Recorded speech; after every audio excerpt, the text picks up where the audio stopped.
Martin.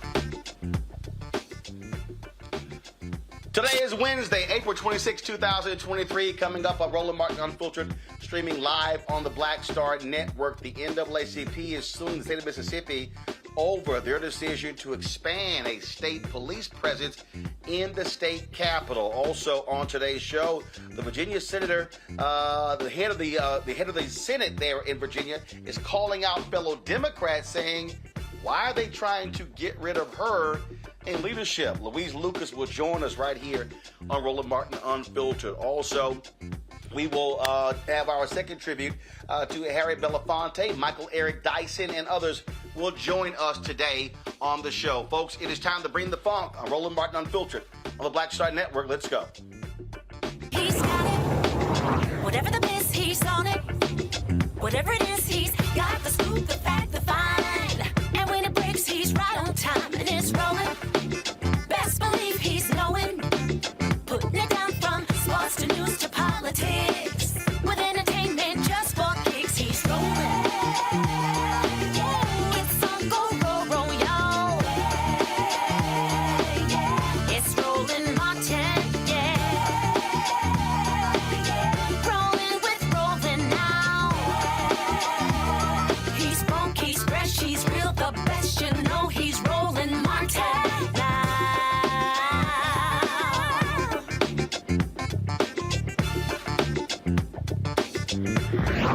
Martin.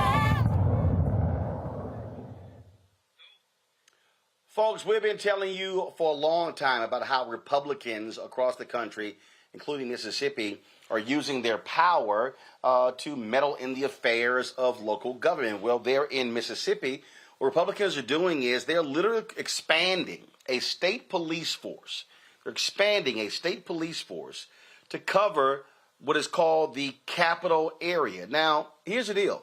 That's where most whites in Jackson, Mississippi live.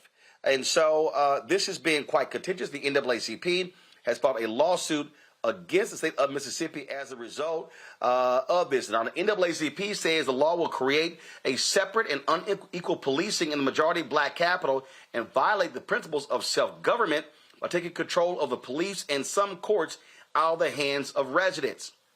The new law allows people convicted in the Capitol Complex Improvement District Court to be put in a state prison rather than in a city or county jail, and the judge of the new court is not required to live in Jackson and is going to be appointed by the Mississippi Supreme Court Chief Justice. Now, again, white Republicans control the legislature. Democrats and black folks control Jackson, Mississippi. 83% of the residents in Jackson, they're black, the most significant percentage of any major city in the United States. The NAACP's lawsuit seeks to block the law that violates the Voting Rights Act and the 14th Amendment. Joining me now from Heidelberg, Mississippi, is State Senator Juan Barrett. Senator Barrett, glad to have you on Roland Martin Unfiltered.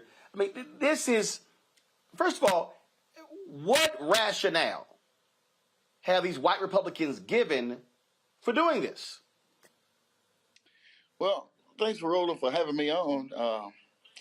It is indeed a pleasure to be on your show. But, you know, Roland, when we talk about House Bill 1020, you know, I think in their mind that they was thinking that, you know, it was the intent of it, I think, was pretty good. But how it was done and the way that they did it, basically, you know, was against what should have happened. And what I mean by that is that, you know, if it's something that you want to help me with, I think that you should talk to me about what it is that you want to help me with and how we can fix this together. But I don't think any of those things happen. And I think that's the gist of the problem, is that nobody was really brought to the table to wanting to help the city. If you want to help me with policing, then let's talk about this together. If you want to help me fix my crime in my city, then let's talk about this. But don't just come to me with your plan and say, here's how I'm going to help you, without me having any input on it. Okay, but you said the intent was good. What's the intent? I mean, Well, why are they actually doing this? Are they the suggesting that the existing police force, the existing court system doesn't work? I think the intent was that, we have to realize that, Jackson the police department there is declining because other departments and the Capitol Police are offering officers more money, so they're leaving. So there is a need to help with the policing there. I think the courts Okay, are so here's the working. deal. Okay, hold up. So if the Capitol Police are offering more money and that's the deal, well, why in the hell does why doesn't Mississippi just give Jackson more money for its police department? Okay, that's a question that's the answer that we hadn't got. That's a question that we hadn't gotten an answer for either. And that's what I'm saying. If you want to help, then I think that they should have engaged Jackson and the people of Jackson, those people that represent Jackson. I think all parties should have been at the table if there's a plan to help. And that didn't happen. And that's why we ended up where we are now. And that's why everybody is mad about the things that happen. And you talk about judges and you talk about courts and all of these things, it's not right for me or anybody to have the right to vote, but then not able to have the right to vote. So you're going to appoint people that's going to be, but just going to be my judge, but don't live where I live. So where's my representation? Why, how does my voice count? And these are the problems that we're having with this House Bill 1020. Well, I mean, again, I'm just sort of just still stuck on what is just most basic and fundamental. Are they suggesting that police in the city of Jackson, are not doing the job, so therefore they need more assistance? Has there been a dramatic crime increase in the Capitol complex? Why have a separate court system? So again, there has to be some sort of logic or reason or rationale for making this decision. Have they provided you or anybody else any reason why they are doing it? The rationale that they're using is that they're saying that there's a spike in crime across the city of Jackson. Sure, there is a spike of in crime across the whole city. No, wait. But hold up. But Senator Barrett, here's the problem. Barnett. This is not expanding but this is the problem. This is not expanding to the city of Jackson. So my question is, did they provide you or anybody else evidence that there's a spike in crime in the Capitol complex? In this area it is covering, is there a spike in crime in that area? Because if it's not, they're trying to use a spike in crime in other parts of Jackson to do this here. So I'm asking, in this Capitol complex, did they provide any data that showed there was a spike in crime in that area? I haven't seen any specific data, but that was the conversation. That was some of the things that they talked about, was a spike in crime in so it. They offered anecdotal. Now I can say anecdotal data. I can say that there. I can say. This is where I'm confused. No. What I'm saying though, go ahead. there has been a spike in crime across all of Jackson, not just in certain areas. But here's my point. But Senator, here's my point. This bill does not cover all of Jackson. It only extends police powers in the Capitol complex, so where nearly all of the white residents of Jackson live. So what I'm asking you is, did they provide any data that showed there was a spike in crime in the Capitol complex where this area will be covered? I didn't see any data on that. No. So what they did is they tried to use, there's a spike in crime in all of Jackson as justification to expand a police presence in the Capitol complex, but didn't offer any reasoning to why this is done. That's like me. That's literally like me saying, you know what? I'm gonna put some icy hot all over my body, but my back hurt. Well, why in the hell am I putting icy hot on my feet and my legs when hell I just need it in my back? This ain't that. This is real clear. So here's what it appears to me. It appears to me like the white Republicans in Mississippi want to create a separate police department and a separate court system in the area where nearly all white folks in Jackson live. That's what it looks like to me. Yeah, and that's what it looks like, according to everybody else. That's exactly what it looks like. But again, I'm just going back to the, some of the discussions and the debates and things that we had in the Senate legislature. And that goes back again to what I said. If you truly, was concerned about the crime in the state, in the city of Jackson, in the capital city, if you're concerned about all of these things, then let's talk about all of these things, and let's talk about a specific area or anything like. But let's fix all of it, because you know as well as I do. If you're not willing to fix all of it, then how are we really going to fix anything if we don't take care of all of it? And that's the problem that we have. And with the judges and all of that, it's only to a specific area, like you said, in the city of Jackson. But if we're going to fix crime in Jackson, let's fix all of it. To me, Mark, Roland, you talked about obviously. You talked about putting ice and hot on your. And look, while you have this going on, but while this is going on, you also have these Republicans who want to take control of the water system after the mayor went to D.C. and got the $600 million. And they offered no help to get the money, but when he went and got the money from the Biden administration, now all of a sudden they're now interested in the water system. Exactly. We have a lot of problems, Martin Roland. And correct me if I'm wrong, these same white Republicans have been trying to take control of the airport too, right? There was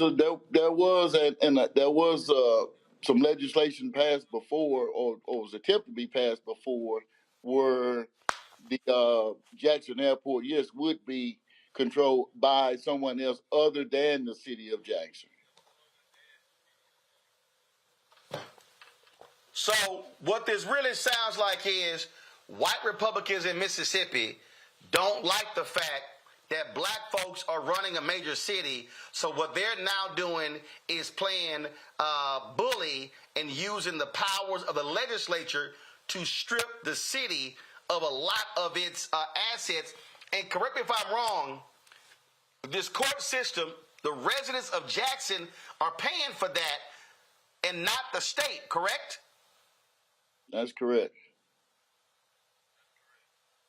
So they're creating a new expanded police force and an own court system, and the residents of Jackson, 83% white, got to pay for it, but the white Republicans not putting any extra money into it to pay for it, but they want to control it. Yes. When we do you support this NAACP lawsuit? Do I support the lawsuit? Yes, because I think it's unconstitutional. But again, we'll have to see what happens in the courts again.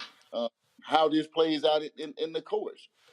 But going in, a lot of us knew that a lawsuit was going to be pending on the passage of this bill. Uh, but again, Roland, I have to say that, in my opinion only, is that you know the in, the initial thing was, okay, let's help the city of Jackson with their crime. Let's help the city of Jackson with their policing. Let's help the city of Jackson if we can make these things better. I think as it went along, then I think some of the things that should have happened didn't happen. And I think that's why we end up with the results, or that's why we end up with the product that we have now. I don't think there was enough discussion with the leadership. I don't think there was enough discussion with the residents. I don't think any of these things was enough before we came back with the plan if we truly were going to help the city of Jackson with the crime in Jackson, not just related to a specific area in Jackson. Senator Barrett, I don't believe for a second this was ever about helping Jackson, Mississippi. That was a ruse. This was about protecting white residents in Jackson, and they don't give a damn about the rest of Jackson. But they do love those sales receipts, sales tax receipts that come from Jackson that pays for all kind of stuff for the rest of those white legislators in their broke-ass districts. So they don't mind black folks paying for that stuff. So really what they want Jackson, Mississippi is to be sharecroppers for the rest of the city, and they control the most important parts. And so we'll see how this lawsuit plays out. Senator Barrett, I appreciate it. Thanks a lot. Thank you. Gotta go to a break. We'll be back. I'll talk about this with my panel right here on Roland Martin Unfiltered on the Black Star Network. Black Star Network is here. Oh, no punch! I'm real revolutionary right now. Thank you for being the voice of Black America. All momentum we have now, we have to keep this going. The video looks phenomenal. See, this difference between Black Star Network and black-owned media and something like CNN. You can't be black-owned media and be scared. It's time to be smart. Bring your eyeballs home. You dig? Lost my daughter. I didn't know where she was. So I had to figure out how to survive, how to eat, how to live. I don't want to go into the details because she's here, first of all. She may not want me telling that story. But possession of her, the family broke down, fell apart. I was homeless. I had to figure out, I didn't have a manager or an agent or anybody anymore, and I'm the talent. So I got to figure out how to be the agent. I had to figure out, how does business work?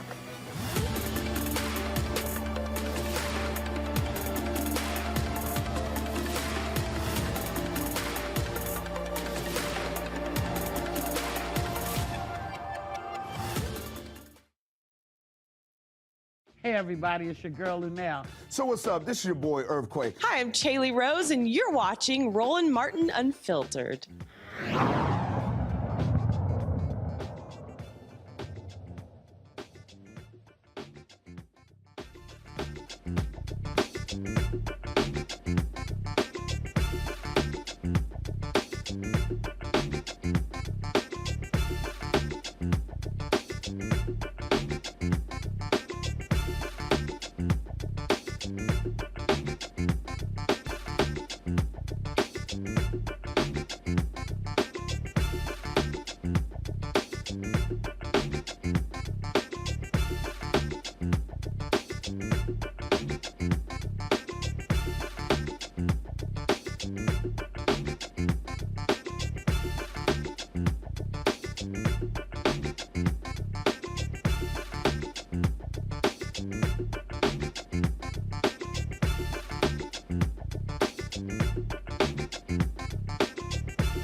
Harry Belafonte tribute.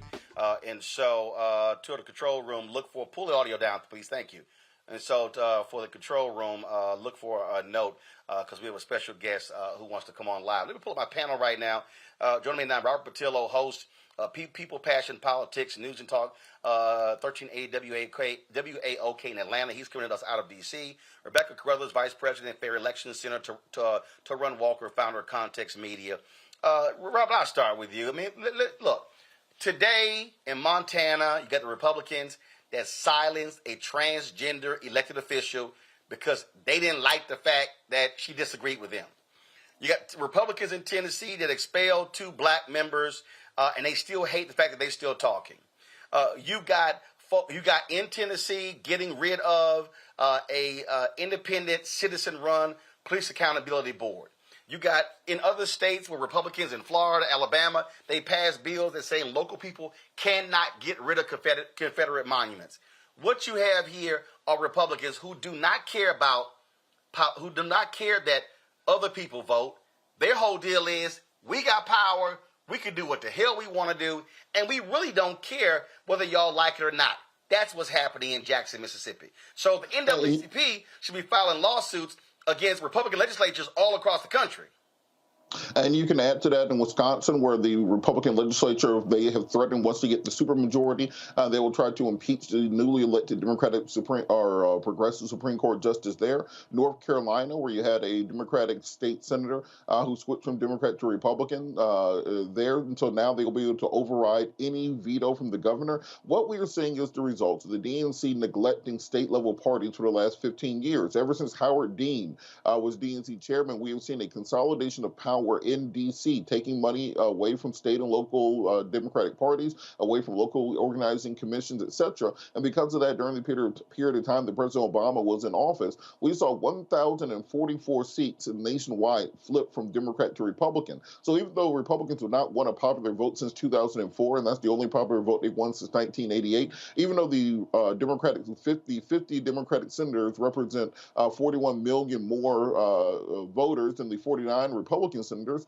even though you have a House of Representatives that represents millions or more on the Democratic side of the aisle than the Republican side of the aisle, they've been able to consolidate power in these state and local governments, and that's where we're seeing much of the very extreme legislation coming from. And remember, when you have a controversy between the states, that is ultimately decided by the Supreme Court. What else have Republicans been doing? President Trump nominated more and confirmed more federal justices or federal judges under Mitch McConnell than any other president. We see a 6-3 majority on the Supreme Court. So their plan is to put this extreme legislation in place on the state level, have it ratified by the Supreme Court, and then spread it nationwide. And then you never have to worry about getting a majority in Congress or getting a veto-proof majority or filibuster-proof majority in the Senate. You can do national legislation from the state level, and that's what we're seeing now.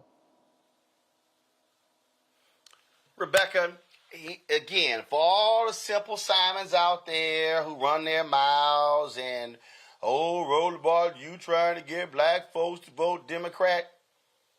Let me remind these idiots, when you file a lawsuit and you file it in federal court, those are federal judges. Those federal judges are appointed either by Republicans or Democrats. They're confirmed by the Senate, whether led by the Republicans or Democrats. This battle right here is likely going to be playing out in federal court because why? The NAACP is using the Voting Rights Act as a legal basis for the lawsuit. So for all of the idiots who say voting doesn't matter, I bet you don't want one of those Trump judges hearing this lawsuit. Well, this particular lawsuit is going to go through the Fifth Circuit. But while you had your previous guest on, the senator from Mississippi, I believe Senator Barnett, I wanted to hear him actually call out and use the actual word of what's going on here. We're seeing an apartheid system that's happening in front of us in Jackson, Mississippi. And like you said, this is something, if it's not checked, it's going to spread across the South and even spread into other parts of the country, even beyond the South. To have a institutionalized systematic regime of segregating resources based upon race, whether it's the courts, whether it is dealing with their airport authority, or it's dealing with law enforcement or a new police force. You know, I'm afraid that this is also going to extend to the schools. This is going to extend to the sewer and water and other public things that are happening in Jackson. But to me, that's very alarming, and I want people to actually use the words of actually what we're seeing happening in front of us. This is apartheid that's happening in Jackson, Mississippi. Toron, I keep warning black folks, don't think for a second you're not going to see similar actions taken in other cities all across the South where black folks are in control. This is them running the game plan. To my sister's point who just spoke, she's absolutely right that what we're seeing is sort of like a vestiges of apartheid, but it goes back even further than that. What I see happening goes back to 1877 after Reconstruction, when the federal troops were pulled out of the South, because before that, there were stopgaps in place to allow black judges, black legislatures, not black senators, but people on that level to regain power after the end of the Civil War. Immediately when federal troops were pulled out of the South, you saw the rebirth of the Ku Klux Klan, and you saw voter intimidation. You saw basically destruction of black schools, lynchings of black people, intimidation. So this is what's happening. And what I think what people really have to understand is, you mentioned voting earlier. What people have to understand is that people got to get out of this idea of thinking that federal and presidential elections are the only ones that matter. It's the elections that are unsexy that people have to pay attention to, whether it's the school board elections, whether it's federal, whether it's state judges elections, whether it's your city council person election, because this is what's happening. What the situation in Jackson, the population of Jackson is 85% black, 15% white. Basically, what they're doing is trying to create a private police force specifically for one specific area. And that's a trial balloon, I think, to expand sort of like segregated policing, where you have black people policed in one way, white people policed in another. And you're right, this is happening all over the South. We had a situation in Atlanta where a part of Atlanta called Buckhead, which is rich, white, pretty affluent, tried to succeed from the rest of the city of Atlanta to create their own police force and their own city council. So what you're seeing is what the brother said earlier, is that you're seeing right-wing legislatures throw up these trial balloons to see what will stick and to coalesce people around these ideas, whether they win or they don't. But what you do is you have a base of voters who you can scare into saying, if you don't vote for this, the black boogeyman is going to come take your kids and the black boogeyman is going to invade your house. And these things are very effective when it comes to voting. So you can ignore it at your peril. Well, I say this to the black folks who are watching, the white boogeyman is here. And the white boogeyman is the Republican Party. And we can walk down this thing, and I'm telling y'all, that's why I wrote my book, White Fear. This ain't no dress rehearsal. They are actively engaged in trying to absolutely limit the power of black people. And what they're doing in Jackson, they want to take your money and fund their stuff. Now, coming up next, I'm going to show you how Democrats in Virginia do not want a black woman in charge of the Virginia Senate. We'll explain in 2 minutes. You're on YouTube. Be sure to hit the like button, folks. Also, support us in what we do. Download the Black Star Network app, Apple phone, Android phone, Apple TV, Android TV, Roku, Amazon Fire TV, Xbox One, Samsung Smart TV. Also, support us by supporting our Bring the Funk fan club. Your check and money orders can be sent to P.O. Box 57196, Washington, D.C., 20037-0196. Cash App, $RM Unfiltered. PayPal, R Martin Unfiltered. Venmo is RM Unfiltered. Zelle, Roland at RolandSMartin.com. Roland at RolandMartinUnfiltered.com. And as I said, don't forget to get my book, White Fear, How the Browning of America is Making White Folks Lose Their Minds. Available from Ben Bella Books, Amazon, Barnes & Noble, Bookshop, Chapters, Books A Million, Target. You can also download your copy on Audible. We'll be right back. Hatred on the streets, a horrific scene, a white nationalist rally that descended into deadly violence. White people are losing their damn minds. As an angry pro-Trump mob storms the U.S. Capitol, we've seen shooting. We're about to see the rise of what I call white minority resistance. We have seen white folks in this country who simply cannot tolerate black folks voting. I think what we're seeing is the inevitable result of violent denial. This is part of American history. Every time that people of color have made progress, whether real or symbolic, there has been what Carol Anderson at Emory University calls white rage as a backlash. This is the rise of the Proud Boys and the Boogaloo Boys. America, there's going to be more of this. Here's all the Proud Boys, Dave. This country is getting increasingly racist in its behaviors and its attitudes because of the fear of white people. The fear that they're taking our jobs, they're taking our resources, they're taking our women. This is white fear.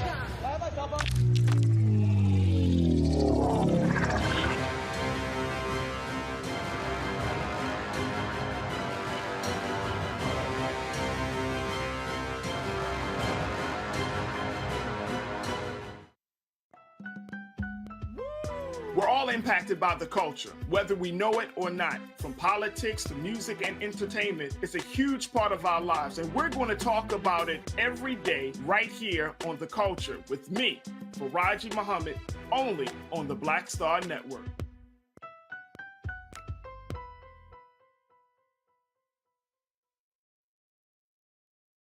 Black TV does matter, dang it. Hey, what's up, y'all? It's your boy Jacob Lattimore, and you're now watching Roland Martin right now. Yee.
Folks, what in the hell is going on in Virginia? All right, so here's the deal. There are elections in this November. Right now, Glenn Youngkin, the Republican, is the governor. Democrats, by slim majority, are in the minority in the House, but they control the Senate by a slim majority. Now, Louise Lucas, state senator, is the leader there in the United States, in the Virginia Senate. Yet she has been on a rampage on Twitter in the last 48 hours, calling out fellow Democrats who she say are trying to take power away from her to run the Senate. I wanted to find out what the hell is going on, so we called her. She joins us right now. Senator Louise Lucas, glad to have you back on the show. So, all right, what is the deal? You would think that Senate Democrats, House Democrats will be aligned trying to hold on and control the legislature to stop some of the crazy stuff from Governor Glenn Youngkin, yet you're facing primary challenges? Yes. Well, let me give you the backdrop of this. You know, with the redistricting, we ended up with a lot of Democrats and a lot of Republicans coupled in districts with their own colleagues. Republicans were coupled with Republicans and Democrats were coupled with Democrats. Well, most of the Republicans were able to sit down and talk about it, and some of them just retired so that the other person could run, so that they wouldn't have these bloodbath kind of primaries between them. Well, the only two that were left coupled was my opponent, who represents currently the 5th Congressional District, and myself, who represents the 18th Senatorial District. Well, some of my colleagues decided that they were going to put their names on an invitation for my opponent, who happens to be Black, and thought that I would be okay with that. And they said, well, it's not an endorsement. We just hosted a fundraiser for him. I said, how the hell is that not an endorsement? You lend your name to a fundraiser and you don't think that's an endorsement? When the funds that he will get from that fundraiser will be directed at trying to defeat me. And so I took it personal because, for one thing, I currently serve as the president pro tem of the Senate. So I preside over that body. I am in line to be number one in the Senate because my number one and number two, who I'm tied with colleagues, are both retiring. So with becoming number one and the ranking member on almost every committee that I serve on, I'm in line to be chair of Senate Finance and Appropriation. It will be the first time in the history of this Commonwealth. And that's the real deal. That a Black person. It's the money. That a Black person. It's money. It will be the first time in the history of this Commonwealth, 400 and some years, that a Black person will be chair of finance. In 2019, I became the first African American and first woman to be president pro tem. And so I'm about to make history again by becoming the number one senator and also becoming chair of finance. But Youngkins and his group, of course, would prefer that I not chair that committee. And what you got to keep in mind now, even though the person whose fundraiser they want to assist with is Black like myself, if they are able to defeat me, every person who was on that invitation stands to move up because they will take one of the positions that I currently hold. That's it in a nutshell. All right. So again, for the folk in the back who didn't quite understand it, you always follow the money in politics. And so if you head up your appropriation committee, no money gets spent in the state of Virginia unless it comes through your committee. It's got to come through that committee. That's the only way it gets out of there. But see, in the Senate, we have responsibility for finance, which raises the money, and appropriation, which spends the money. And we've never had a person of color to chair that committee in the history of the Commonwealth. And because I've managed to stay and get the kind of seniority I have, I'm next in line. And let me tell you what the difference is here. My opponent is not a true Democrat. Matter of fact, people have referred to him as a Republican. He came into the Senate in 2016. I got to the Senate in 1992. He cannot live long enough to get the seniority that I have. So he cannot ever get to the position where he can wield the kind of power that I will be able to have come January 2014. And so I see where Youngkins has already decided he's going to get a group out of Atlanta who's going to come and help with getting out the vote here in Virginia. And that is as much to help my opponent, I almost called his name, as it will the Republicans. They want to get a big turnout because I am the target. Right now, there are only 5 members of the Senate who are African American in the first place. And that's because Bagby, who was in the House of Delegates, was elected to Jennifer McClellan's seat. And so if they get rid of one of us, then there will only be 4 members of the Senate who are African American.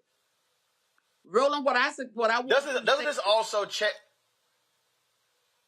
I'm sorry. Go ahead. Finish. No, what I was going to suggest to you is that I am the person who's in the position to deliver for the 18th Senatorial District. It's a no-brainer for anybody to elect somebody who's only been in the Senate since 2016, and I've been there since 1992, have the seniority, in a position to deliver for the district, for the region, and for the state, for that matter, for them to try to even think about taking me down, except that they don't want me to be in charge of that committee. But my opponent can't get there anyway. Well, look, first of all, But here's the deal. First of all, again, look. I don't spend time, to be perfectly honest, on individual races. I'm looking at this from a much larger perspective, and the larger perspective is the whole state. And the reality is, and also in terms of exercising of power, and that to me is what is critically important, because when we talk about black folks on the state level, it goes to who's in charge. The reality is, right now, your Senate Pro Tem, Don Scott, is head of the House Democrats. That's correct. If they regain the House, goes to stand, he's going to be the number one. He'll be the top Democrat in Virginia. You'll be the top Democrat in the Senate. Now you got two African Americans who basically are the top Democrats in the state of Virginia.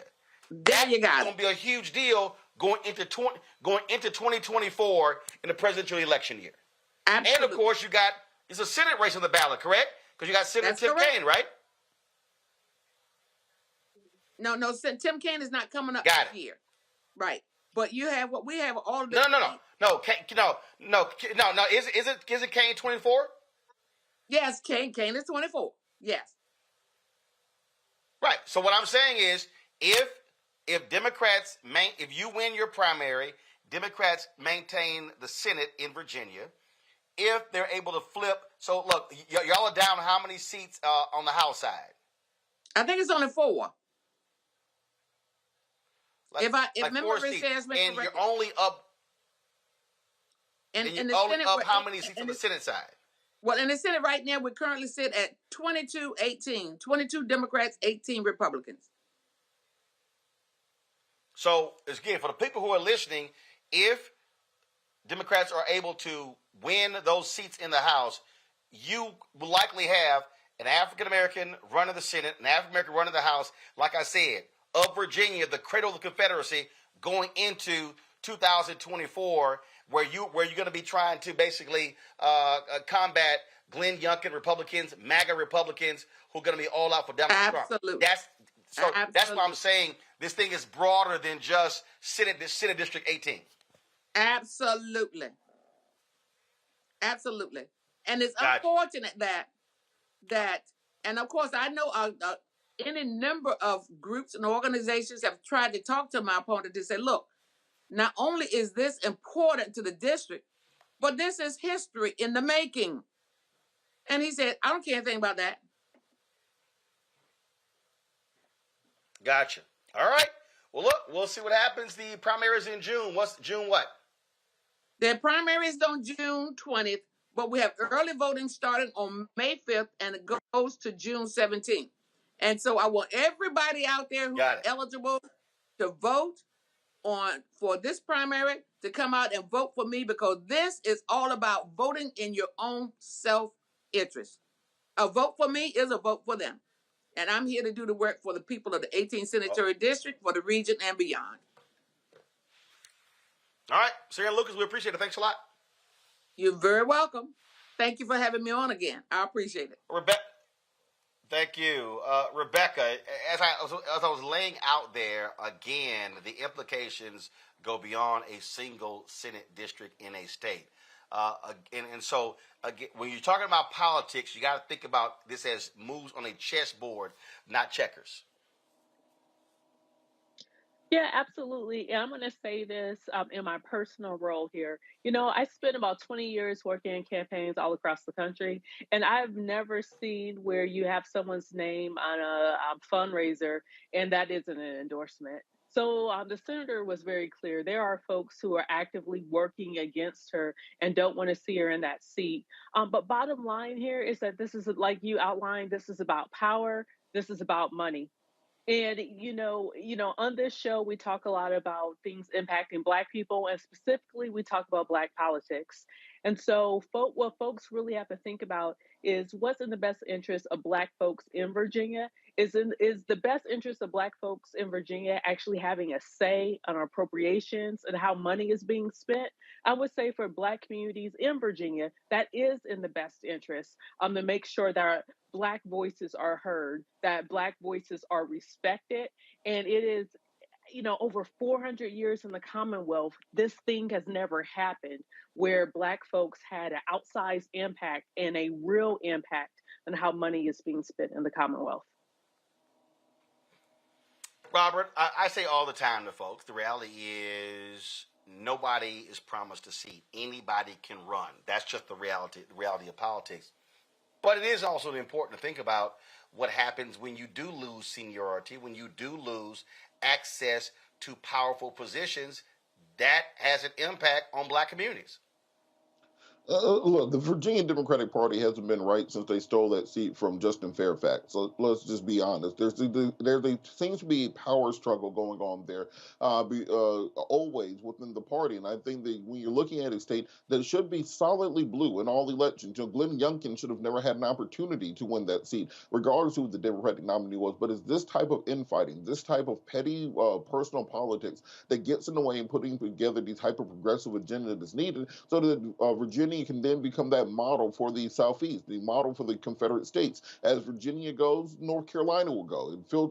With having Georgia on one side, Virginia on the other side, we should be having enough residual pressure to turn North Carolina and South Carolina Democratic also, as well as parts of Tennessee, but we're not getting that because these state parties are so disorganized at every level, seemingly, that they can't get one foot in front of the other to actually get things done for the people in their districts. Toran? Something the senator said that I found interesting was the fact that her opponent is bringing in outside comms people from Atlanta, ironically. Why are people coming in to work for her opponent that are not based in the state of Virginia? You know what I mean? Nobody can. This happens a lot, I think, sometimes in a lot. It happens all the time. I get it, but here's the thing. I could, like literally all over. No, I get it, but here's the thing. If you don't have people who are connected to Virginia, if you don't have people who can tell the story of what this woman's legacy is in Virginia, and they're not leading that conversation, what happens is you get people who craft messaging that doesn't have anything to do with what's going on. And from what she said about the fact that her role would be to take care of appropriations and to be able to control that, that tells me that whatever's going on, as you said, is deeper than just this one woman, just her opponent, and this one race. This sounds like something that's getting ready to be set up for 2024 to where there's going to be a big enough war chest that can be used to go to any candidate they wanted to go to and to push any agenda that may not have anything to do with the Black constituents in her region and in Virginia. And that's what scares me. And I'm thinking if you're going to fight that, you have to be very upfront about that and get in front of your people to tell them that this is what this is about. It's bigger than me. It's about what's going to be benefiting and detrimental to you. All right, folks, got to go to the break. Roland, We'll be right back. I'm Roland Martin Unfiltered. Yep. One more thing, I think it's important to call out I think it's important to call out anti-Blackness here. Like anti-Blackness could happen within the Republican Party. It could also happen with the Democratic Party. I think that is very important to point out here that, the values here first is what is in the best interest of the Black community. I just wanted to point that out. But I think her opponent's Black. But you still have other things at play. This is what we call politics. Again, but what I'm saying to people is understand, again, politics is about power. And folk either have it or they want it. I'll be right back on Roland Martin Unfiltered on the Black Star Network. When you talk about Blackness and what happens in Black culture, we're about covering these things that matter to us, speaking to our issues and concerns. This is a genuine people-powered movement. There's a lot of stuff that we're not getting. You get it, and you spread the word. We wish to plead our own cause. Too long have others spoken for us. We cannot tell our own story if we can't pay for it. This is about covering us. Invest in Black-owned media. Your dollars matter. We don't have to keep asking them to cover our stuff. So please support us in what we do, folks. We want to hit 2,000 people, $50 this month, raise $100,000. We're behind 100,000, so we want to hit that. Y'all money makes this possible. Checks and money orders go to P.O. Box 57196, Washington, D.C. 20037-0196. The Cash App is $RM Unfiltered. PayPal is R Martin Unfiltered. Venmo is RM Unfiltered. Zelle is Roland at RolandSMartin.com. On a next, A Balanced Life with me, Dr. Jackie, we talk about a hard, cold fact. Not all healthcare is created equal in this country, especially if you're a person of color. So many of us, Black families, we rely upon each other heavily. A lot of us aren't necessarily sure how to best communicate with our healthcare providers. How to take charge and balance the scales. Your life may depend on it. That's next on A Balanced Life on Black Star Network. This is Judge Mathis. What's going on, everybody? It's your boy, Mac Wild. Hey, what's up, y'all? It's your boy, Jacob Lattimore, and you're now watching Roland Martin right now.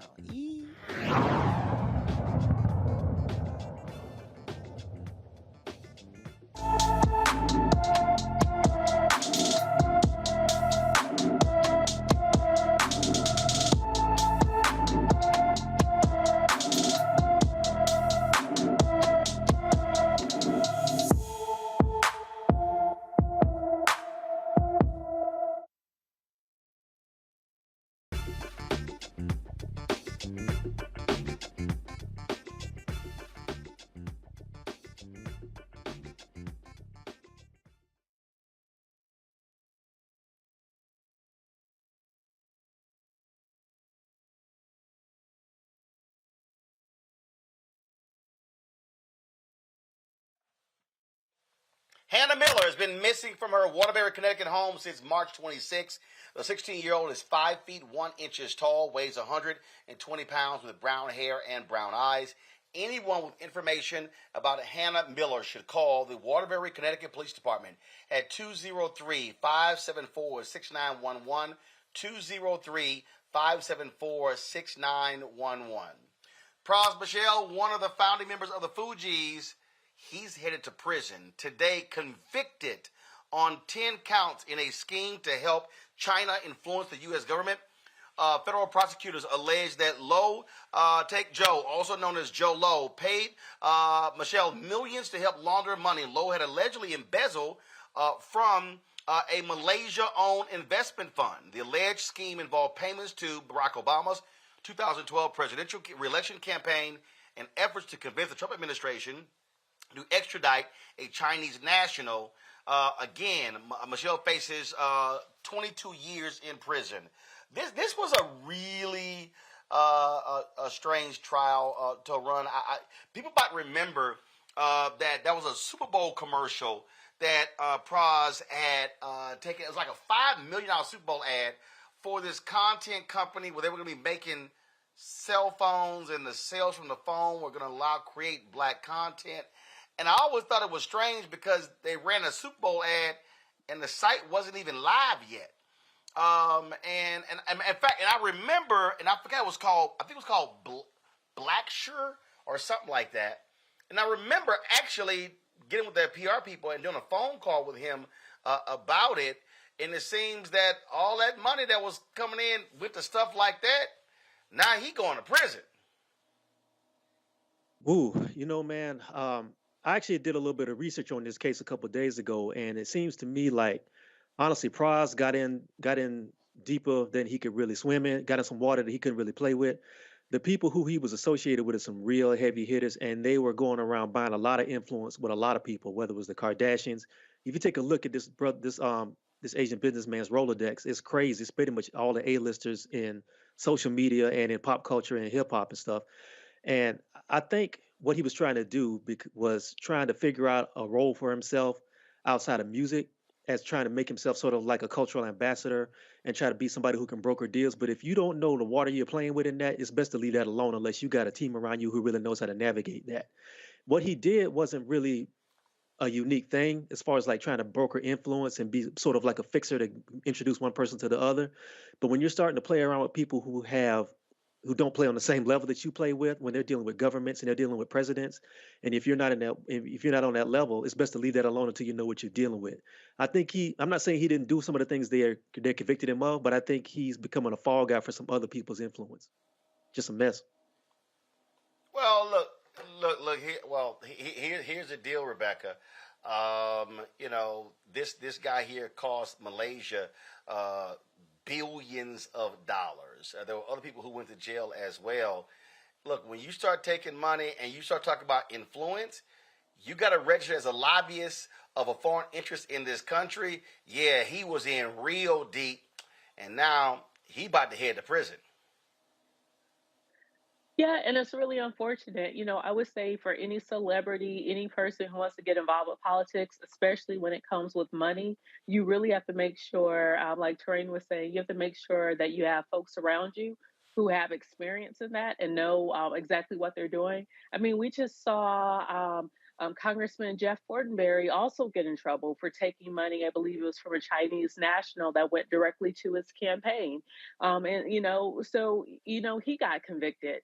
So we're seeing that the Department of Justice is cracking down on this. And I would tell people, especially going into the 2024 election cycle, if you want to raise money for any particular candidate, if you've never done it before, you need to make sure you seek out professional advice, because we're seeing a steady increase of foreign nationals and foreign governments actively interfering in our election system.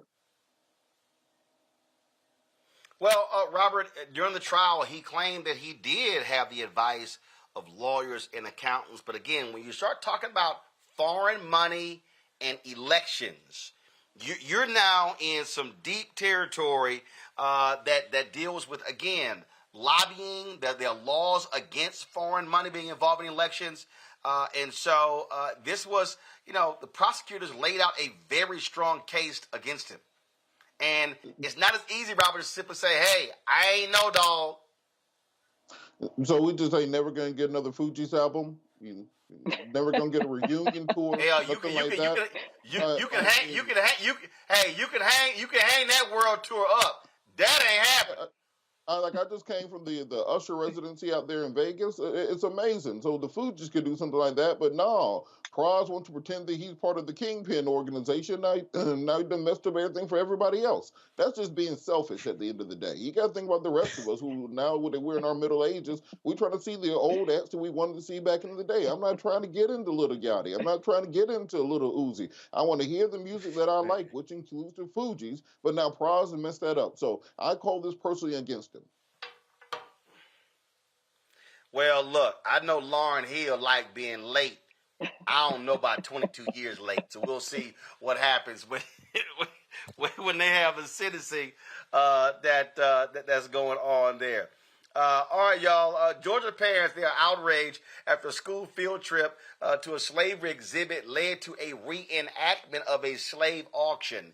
W.C. Abney Elementary School school teacher, this is in Dallas, Georgia, took a class of third graders to the Maple House plantation. When they arrived, the students were made to stand in a line and hold up cards with prices to reflect a slave auction. A mother of one of the students, Gladys Cleaves, said her biggest concern was the school never mentioning slavery would be taught on the permission slip and the false narrative the school portrayed by telling the children that these were nice enslavers who treated the enslaved people like family. Cleaves called for diversity, equity, and inclusion training to better inform school officials on handling such situations. Paulding's County School District has not made a public statement about the incident. Well, hell, now you got Republicans trying to get rid of DEI everywhere, Robert. That ain't going to happen. It amazes me. For years, Republicans will use all these euphemisms. They'll beat around the bush. Now they literally just say out loud, I want to get rid of diversity. That is our plan. That is what we're working towards. Even in situations like this, they are going back to the great lost cause narrative of the South. This conceptualization that it wasn't that the South was morally wrong or morally bankrupt in its position on enslavement, but rather it was just a disagreement between brothers, and the South decided to enact their right as a voluntary union to separate from the United States of America. They are trying to rewrite and sanitize and change the hearts and minds of the next generation, so that when it's time for that great population shift that we've been talking about, that singularity, where they're no longer a majority of the country, but rather just one of many minority groups within the country, they just want to make sure we don't treat them like they treated us. Rebecca? Nothing ever good comes out of public school kids or even school kids, period. Having a school lesson, which includes reenactment of slave auctions. I mean, this is not the first time that this has happened with the school system, with them trying to have students reenact and actually play the part of a slave or do like cosplay as slaves. And so, I mean, teachers got to do better. Like, I don't even understand. Even if that was my school's curriculum, you know, if I was a teacher, there's just no way I would ever do anything like that. I mean, this is getting out of hand and it's ridiculous. Ron, about 20 seconds. Final your comment on this. All I'm going to say is these people knew what they were doing. They know the history. This is just trying to create this revisionist history like Robert said and everything. And I'm going to tell you right now, if that was my child, I'm coming down there to do some role plays where we're going to play Nat Turner.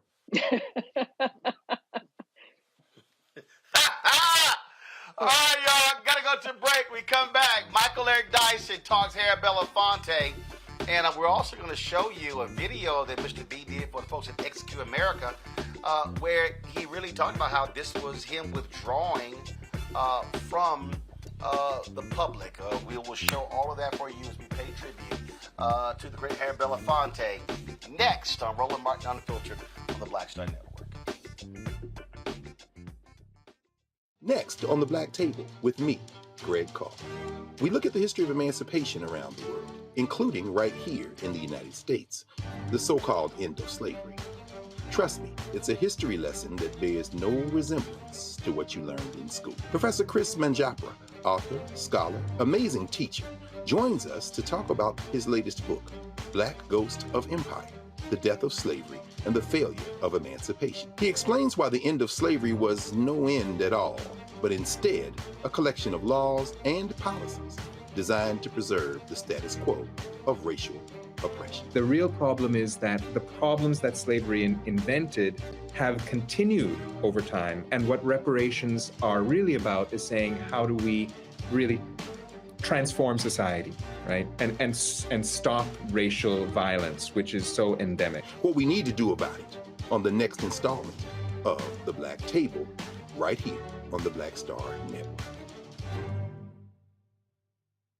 Hi, I'm Dr. Jackie Hood Martin, and I have a question for you. Ever feel as if your life is teetering and the weight and pressure of the world is consistently on your shoulders? Well, let me tell you, living a balanced life isn't easy. Join me each Tuesday on Black Star Network for a Balanced Life with Dr. Jackie. We'll laugh together, cry together, pull ourselves together, and cheer each other on. So join me for new shows each Tuesday on Black Star Network, A Balanced Life with Dr. Jackie.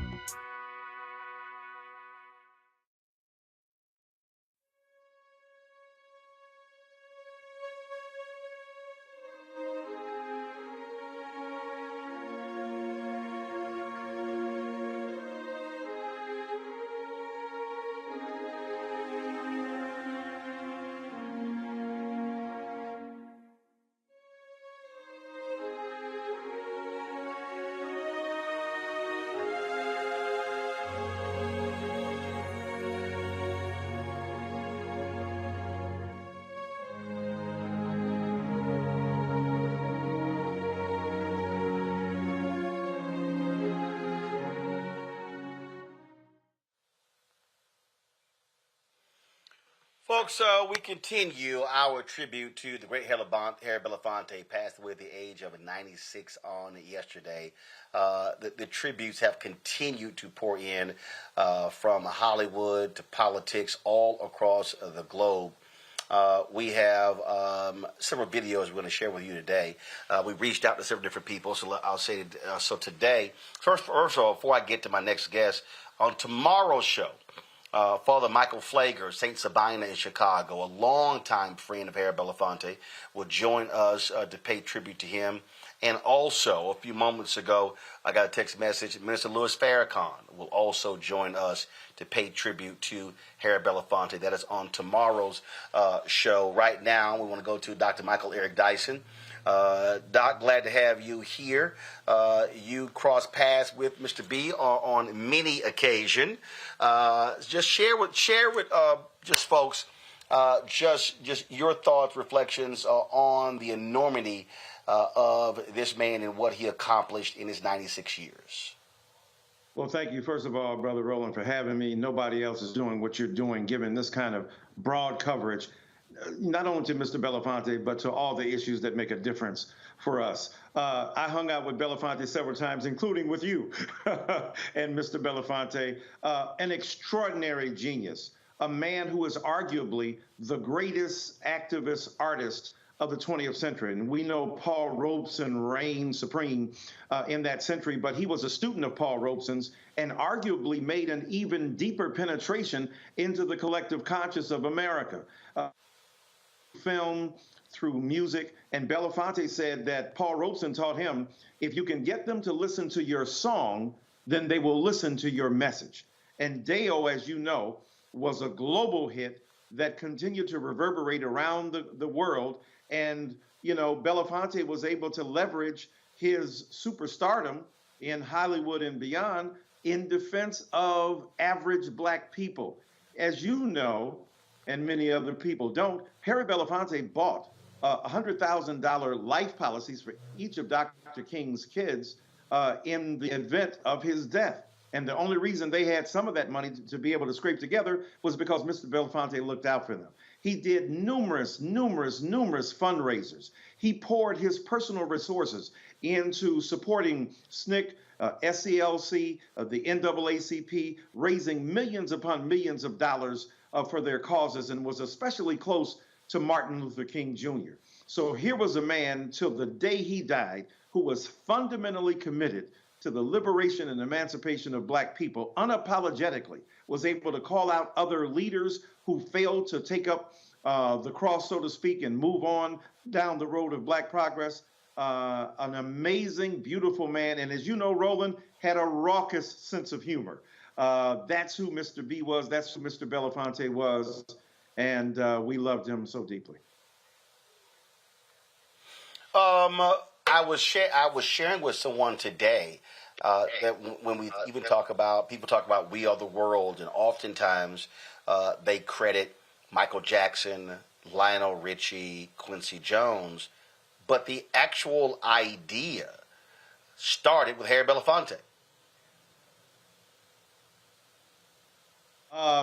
And that ability of Mr. Belafonte to really be able to marshal the forces of people and make sure that they were, doing the right thing was unparalleled. And stars took to Mr. Belafonte because they appreciated him, they trusted him, they knew that he was an incredible human being, they knew that he was capable of generating the kind of interest that was necessary and bringing together conscience and commercialism, bringing together music and transformation. And so that idea of his to speak to the world, to raise funds and resources that would address critical social issues was germane to who his identity was as a public figure. And there's no question that Harry Belafonte was able to do that in so many instances. As you know, not only We Are the World, but when he went on and filled in for,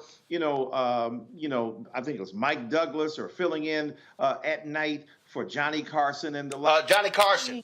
Oh, yeah, absolutely. Yep. That's right, Johnny Carson. Bringing on Martin Luther King Jr. And to see Dr. King up there, having a laugh with Johnny, with Harry Belafonte was beautiful. It brought out a different side of that civil rights legend. So, Mr. Belafonte brought people together. He coordinated different efforts, not only in front of the camera, so to speak, but behind the scenes as well. He was a true organizer. One of the things that I thought was important, and he and I talked about this in the first interview that I did with him. He was older than Dr. King. They were supposed to only talk about 20 minutes in a church basement. It turned into 4 hours. And he had no problem following King. Now, here's why I'm saying that, Michael. There are a lot of people. There are a lot of entertainers. There are a lot of people who are celebrities, people who are in other categories, who want to be at the front of protest. But Belafonte always said he followed King. He was bigger than Dr. King. He was an international star, but he actually said, No, I am a servant to his cause.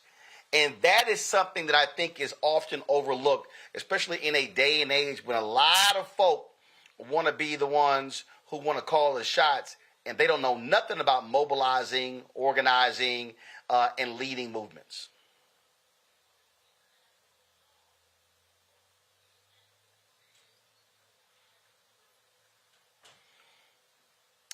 We just lost Michael Eric Dyson there. We need to call him back. I want to put my panelists still there. Robert, pick up on that. Again, that point about understanding what your role is. Absolutely. And let's understand just the significance of what Mr. Belafonte did during his lifetime. Very much. It's mainly unknown that he helped pay for Coretta Scott King's bills for a long period of time, helped to take care of the children, that he was an integral part of the civil rights movement, not an actor who was an activist on the side, but a true blue civil rights hero whose form of contribution to the movement was through his arts and through his music. We have that ephemeral generation of musicians and actors and actresses who are so crucial to the civil rights movement as it was produced, because they were able to introduce that to that mainstream audience, to have those voices and those viewers outside of the Deep South to see the true humanity of the cause that we were fighting for. And I think that the modern day nation actors today who may see this as we're fighting for the movement for Black Lives, we're fighting for police reform, as we're fighting for voting rights, can take a page out of their books on how to be the best version of an actor, entertainer, activist possible. Rebecca. You know, it's amazing to see that he wasn't a part of the civil rights movement for clout, but he was actually behind the scenes doing work and even providing resources. Because when we think of movement building, there has to be the ability for folks who are most impacted to have access to resources. And without folks like Carrie Belafonte, or even some of the other, I guess what we call now celebrity activists at that time, if they weren't putting money behind some of this work, then the work would not have been able to be accomplished. Because when we think of Dr. Martin Luther King and the other folks like him, they were doing this full time. It wasn't like there was a GoFundMe or that there were, enough fundraisers for folks to be able to just do this work full time, be able to pay their bills, or even pay to be able to travel. You know, those are some of the things that we don't think about is the cost it took for the architects of the civil rights movement to actually have the movement. So it's very important. I think even folks today could even take a page from that when we see some of our greats like Carrie Belafonte and figure out, how do we move through these next movements? And like what Robert was saying, like with Black Lives Matter, with making sure that the resources are available for the communities and the grassroots activists to be able to do the work. Before we went to break, we actually lost. We lost Michael Eric Dyson. We've got him back. Michael, you there? Can you hear me? Yep, we can hear you. I can hear you. So before I lost you, before we lost you, I asked the question. He said he was a servant to Dr. King. He was not trying to be the leader of the movement. He said, right. I want to be of service. That is different from a lot of folk today who are in the entertainment space who want to be the leaders of movements, as opposed to following those who do this work every day, 7 days a week. I am so glad you said that, Roland. I haven't heard anybody point that out, and this is why it's important. It's not that we have egos, those of us who, quote, do this every day. It's a matter of expertise. We're not going to shoot a jump shot for LeBron James. We're not going to strike a tennis ball for Serena Williams.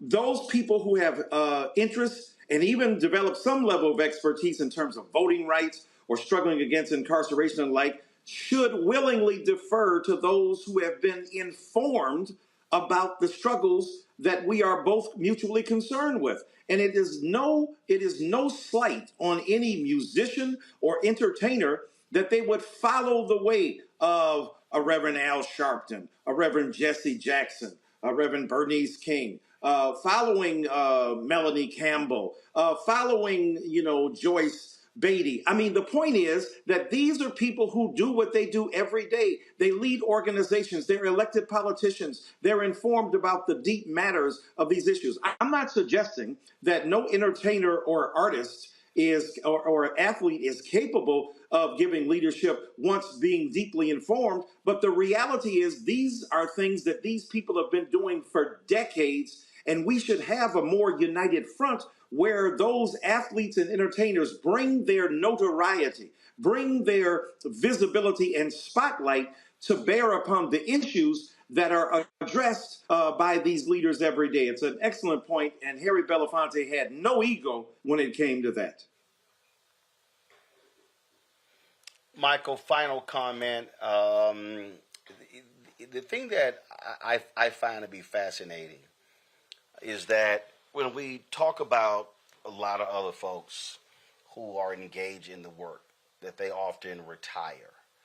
I remember when he had to battle the king, a couple of the king children, over the selling of personal artifacts, and he was selling them to fund existing projects today.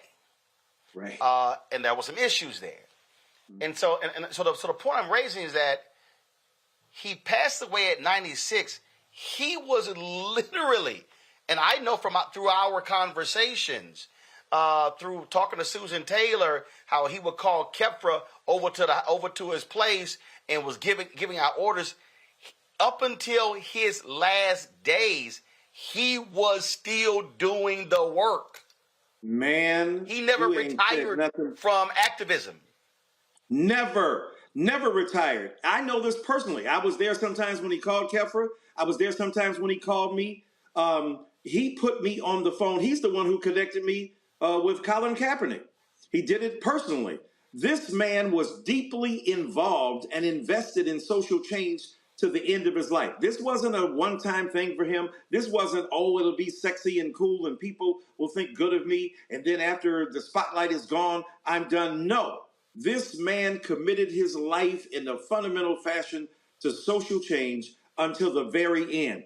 He would call upon people. He called upon you. He called upon me. He called upon Kefra especially and worked with him. And we would exchange jokes and get down to business. He allowed me to do interviews with him for my book that I wrote about the historic meeting between Mr. Belafonte and Lorraine Hansberry and Lena Horne and Robert F. Kennedy and James Baldwin. And it was an extraordinary meeting that changed the face of the civil rights movement, especially because it forced Robert F. Kennedy to take these issues of race far more seriously. And they got up in his face and they did not, bow down to him. That's the kind of person Harry Belafonte was till the end of his life, when he could no longer hold that torch. And it is a remarkable testimony to his extraordinary character and his vitality. Michael Eric Dyson, we appreciate you joining us, sharing your thoughts and reflections on the great Harry Belafonte. Thank you, my friend. Appreciate you having me. Ron, before I let the panel go, I want you to give your thoughts about Mr. B. First of all, I want to give nothing but respect and adoration to that brother.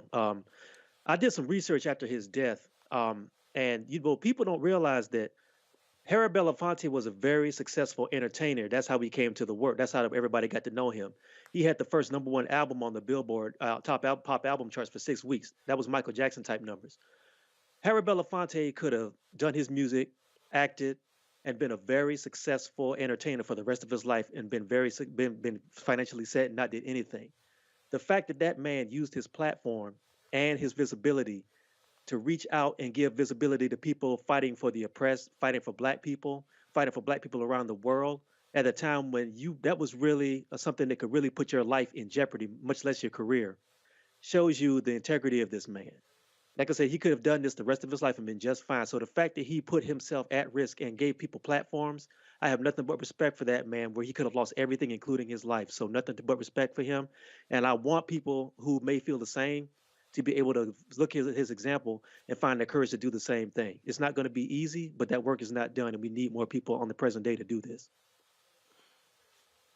Indeed. Torun, Rebecca, Robert, I appreciate y'all joining us today on Roland Martin Unfiltered. Folks, when we come back, we will hear from Harry Belafonte. First, when the great Sidney Poitier presented him the Spingarn Iron Medal at the NAACP Image Awards in 2013. We'll have that next. You're watching Roland Martin Unfiltered on the Black Star Network as we continue to pay tribute to Harry Belafonte.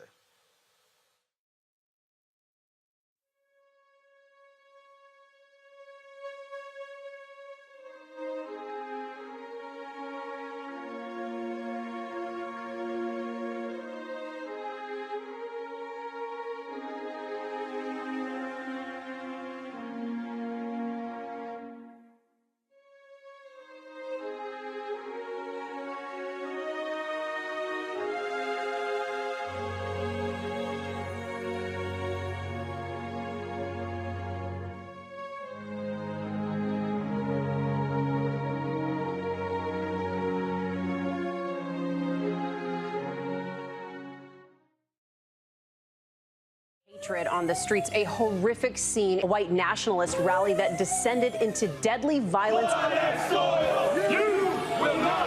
White people are losing their damn minds. As an angry pro-Trump mob storms the U.S. Capitol, we've seen We're about to see the rise of what I call white minority resistance. We have seen white folks in this country who simply cannot tolerate black folks voting. I think what we're seeing is the inevitable result of violent denial. This is part of American history. Every time that people of color have made progress, whether real or symbolic, there has been what Carol Anderson at Emory University calls white rage as a backlash. This is the rise of the Proud Boys and the Boogaloo Boys. America, there's going to be more of this. Here's all the Proud Boys, guys. This country is getting increasingly racist in its behaviors and its attitudes because of the fear of white people. The fear that they're taking our jobs, they're taking our resources, they're taking our women. This is white fear.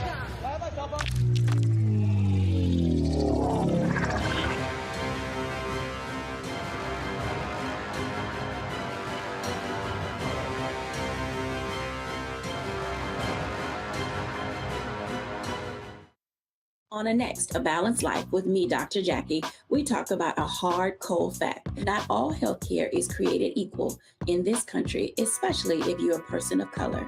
So many of us, Black families, we rely upon each other heavily. A lot of us aren't necessarily sure how to best communicate with our healthcare providers. How to take charge and balance the scales. Your life may depend on it. That's next on A Balanced Life on Black Star Network.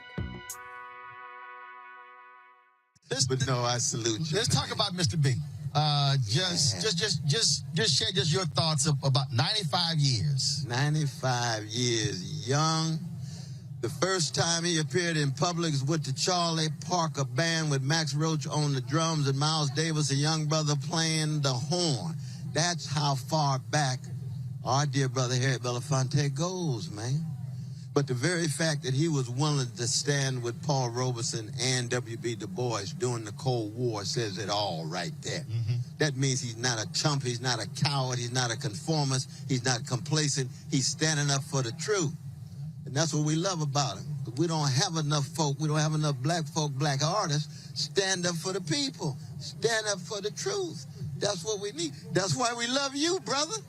Also, that continuum. You talk about Paul Robeson. You talk about Dr. King. Yeah. You talk about the fight against apartheid. That's right. Standing with Miriam Makeba, standing with Nina Simone. Absolutely. But also Nelson Mandela. That's right. I mean, you talk about, look, I keep reminding people, We Are the World originated with Harry Belafonte. Wow, that's true. That's true. And that's with Quincy, though, right? Yeah. Yeah, that was with Quincy Jones. It was Harry called the manager of Lionel Richie and Kenny Rogers and said, let's do a benefit concert. They said, hey, how about we do this song? That's We Are the World. Everybody credits Michael Jackson and Lionel Richie for writing the song, but the idea originated with Harry Belafonte. See, this is why we love this brother. He's always unveiling things we know not of, and we end up. Isn't that right, my brother? Isn't that right, my brother?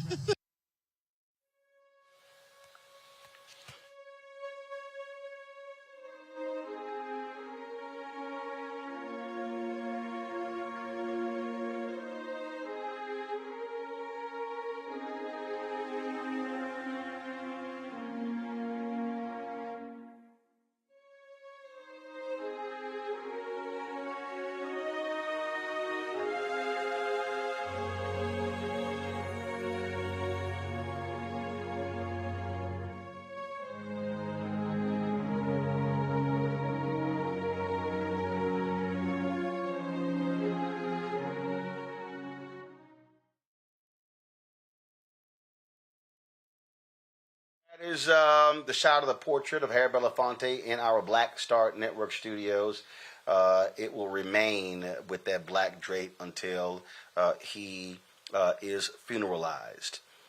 10 years ago in February at Los Angeles, Sidney Poitier, the longtime friend and confidant of Harry Belafonte, presented him with his NAACP Spingarn Medal at the Image Awards. I was there, and it was an absolute treat for the crowd to see these two icons on stage together doing what they do. This is courtesy of the NAACP. Wasn't in the script. With us tonight are two legendary actors who changed the landscape of cinema culture. They put their careers on the line by challenging the studios and indeed America on the demeaning way of which people of color were perceived. Throughout their careers, they have distinguished themselves as actors and most courageously as activists. Ladies and gentlemen, Mr. Harry Belafonte and Mr. Sidney Poitier.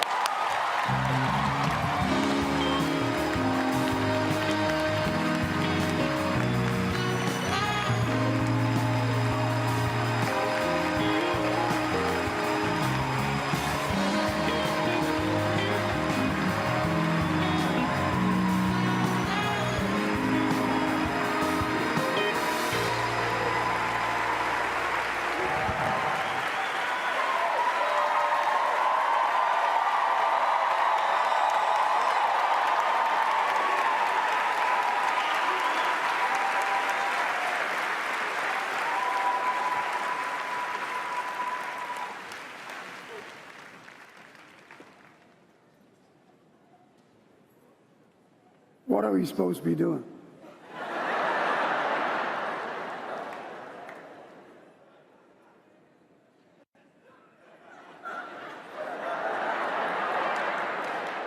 We are supposed to honor the Black Students Stuntmen Association.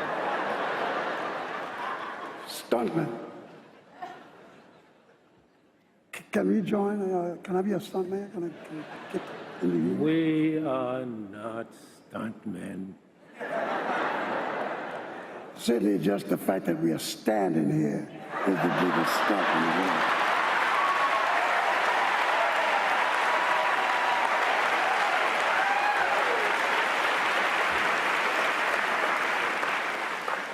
Well, you better start while we are still upright. I always listen to my elders. That wasn't in the script before. What script?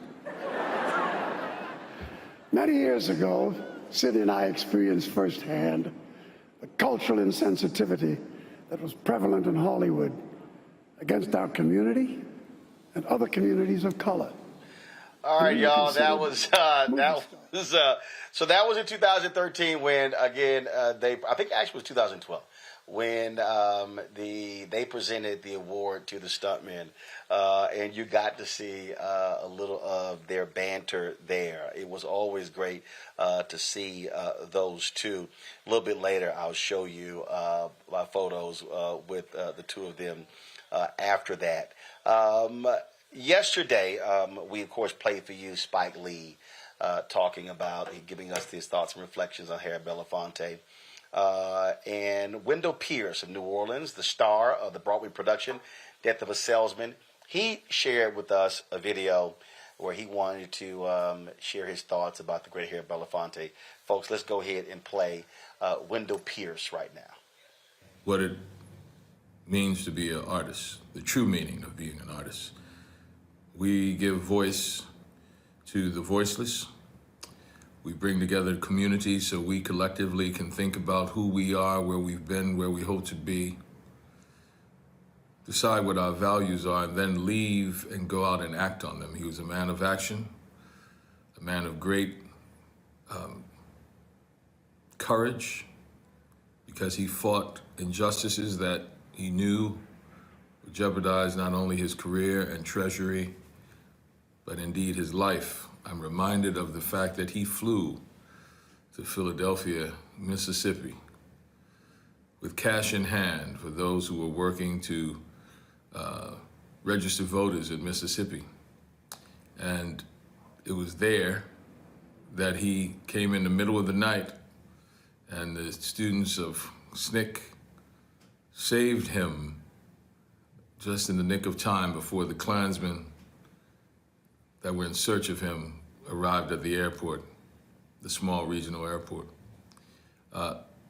I'm reminded of the work he did with Dr. Martin Luther King in the March on Washington, bringing awareness to the fight of civil rights.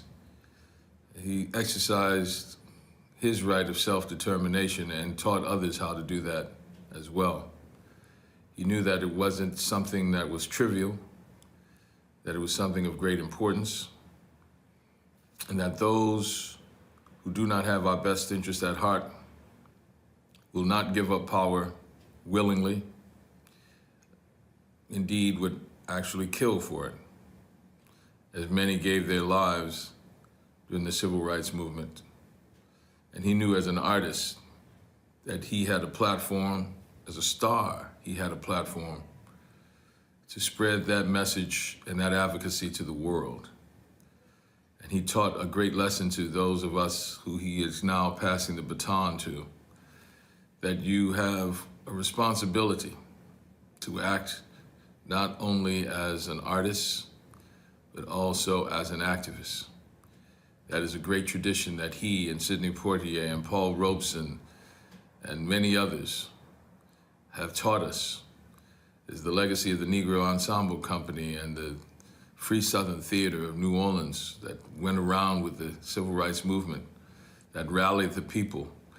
Because while laws can change people's behavior, it is art and the performer and the artist that can change people's hearts and minds. So hand in hand with the political advocacy and strategizing that the SCLC and the civil rights movement and those who were fighting the civil rights battles, along with them, it was the artists like Harry Belafonte that gave their time, their energy, their advocacy, their money, and risked their lives so that we all can exercise our right of self-determination.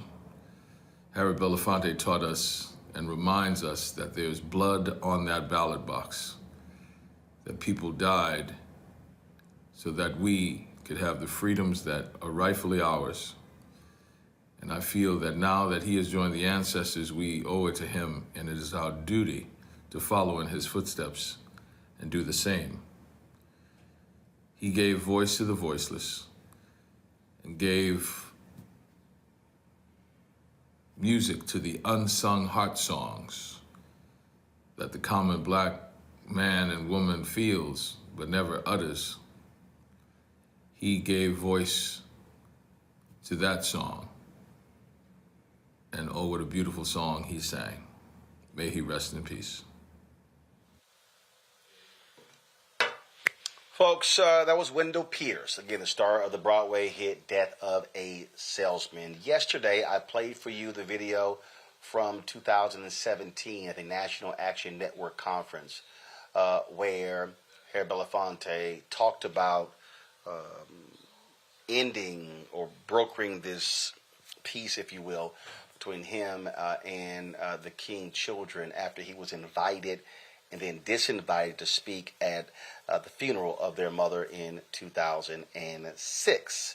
In 2018, we did a series of interviews in advance of MLK 50, which focused on the 50th anniversary of the assassination of Reverend Dr. Martin Luther King Jr. One of those interviews was with Martin Luther King III, where we talked about that breach in that relationship. This is what he said about Harry Belafonte. There was so much drama, anger, confusion after your mother's funeral revolving around Harry Belafonte. I interviewed you, the Chicago Defender at the time, about that as well.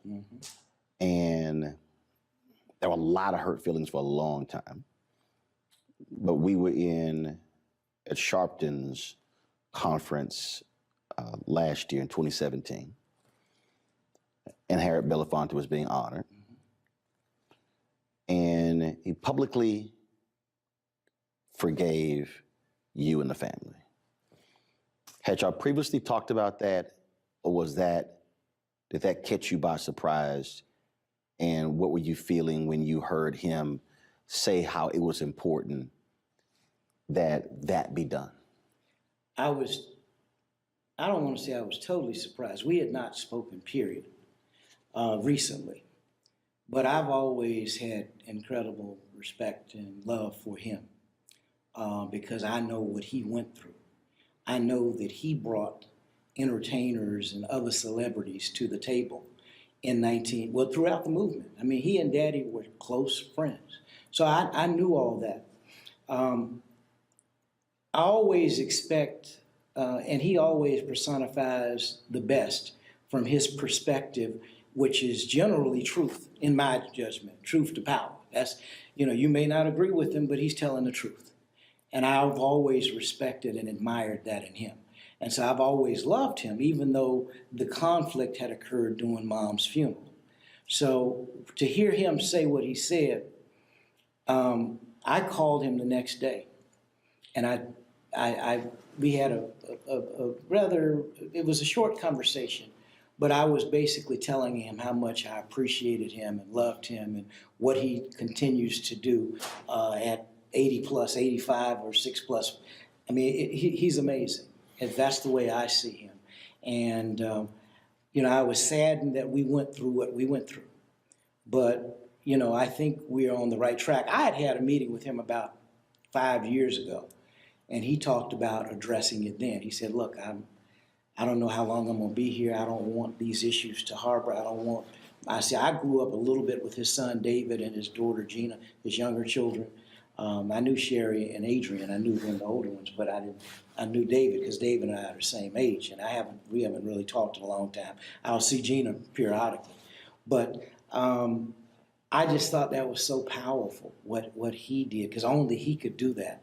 I was just there to present the award, and what it showed was reinforced was the level of respect and love that he had for Martin Luther King Jr. And that generally gets passed on to the family. And he certainly had that. That never got lost, but somehow there was some disconnection at a certain point. And my hope is that we're back connected together. In fact, I'm going to be going to New York soon, and I'm going to reach out to him for lunch, to have lunch. All right, folks, going to a break. We come back. Harry Belafonte talks to XQ America with his call to action, talks about history. Also, when he was named an honorary member of Phi Beta Sigma, he also had a challenge for the Sigmas. We'll have that for you next, right here on Roland Martin Unfiltered, as we continue our Day 2 tribute to the great Harry Belafonte, who passed away yesterday at the age of 96. You're watching the Black Star Network.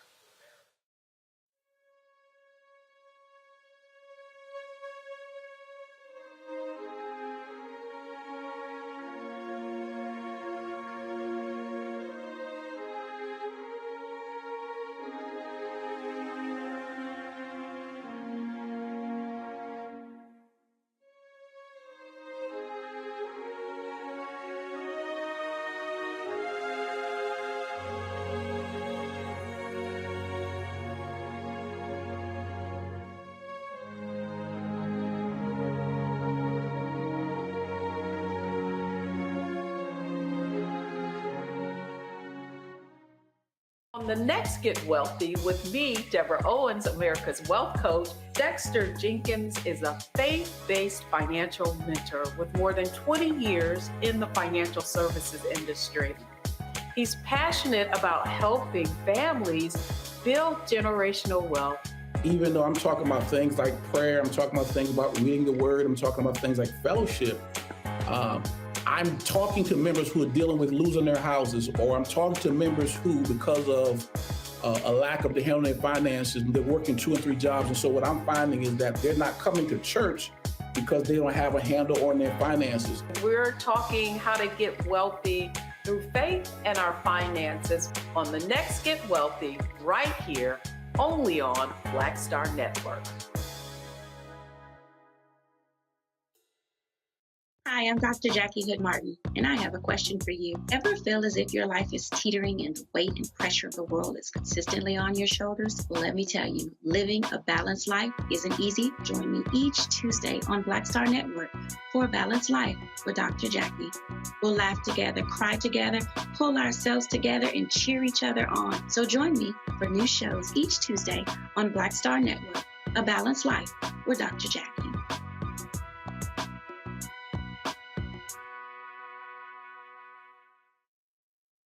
First time you met Harry Belafonte? I was just telling the story. I had a dream about him.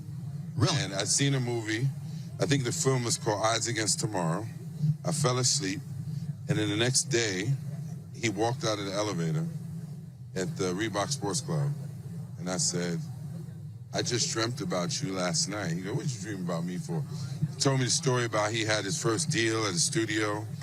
You know, gave me a bunch of his achievements and kind of schooled me there. And then we just stayed connected. And Gina and I have been friends a long time. So we've had the opportunity to have like very special lunches and conversations that mean a lot. A lot of people, again, they focus on the activism, but they forget he was a very prominent actor. Right. He was very much... He was the first artist to sell 1 million records, black artist. Yeah. Yeah. I mean, you know, he was the first dude to have his own deal, like a variety show on television. So, and he also understood ownership, because one thing that he said is he did not want to get caught financially like Paul Robeson was. Right. He said he wanted to make sure that that was taken care of. Right. Right. So talk about not only just that, but being able to sit with him and listen to him, because every time you're sort of like when I interviewed Barbara Jordan when Thurgood Marshall died. And she said it was always amazing just to sit at his feet and just to listen to him. Yeah. That's sort of how I look at Mr. B as well. 1,000%. I mean, yeah. I mean, I've recorded those lunches. You know what I mean? It's been that important to me that I want to make sure that I have this memory. And I wish we could have done them weekly. I haven't seen them in a couple of years. What's happening? No, it's, I mean, you know, man. I mean, when you see our elders when they were in black and white, and then literally in black and white, right? That's how we first saw them. And then you get to see them in color. It really feels like living history and an honor, bro. And it makes you feel that you have your responsibility to do your part to keep that going. And so that's what we're doing every day, all day.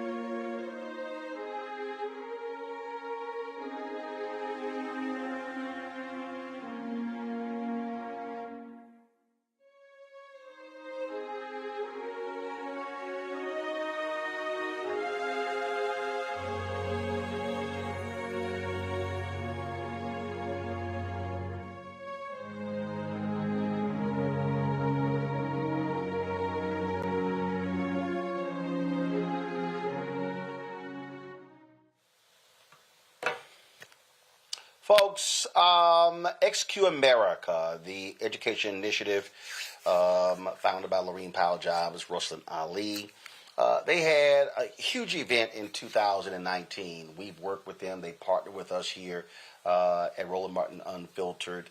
And it was a great event that was in New York City. And there was a moment when everyone went quiet and a video came from Harry Belafonte that, again, was mesmerizing as he talked about withdrawing from public life, but also still challenging folk on their commitment to service. Watch this. I'm very sorry that I'm not able to be with you in person. This, as a matter of fact, may be my last hurrah. But I want to welcome all of you here and to tell you that I think everything I've done with my life, all that I've tried to do with the many people I've encountered, from Paul Robeson to Dr. King to Nelson Mandela and others, I've walked my journey, and I don't think that there's much more left for me to say.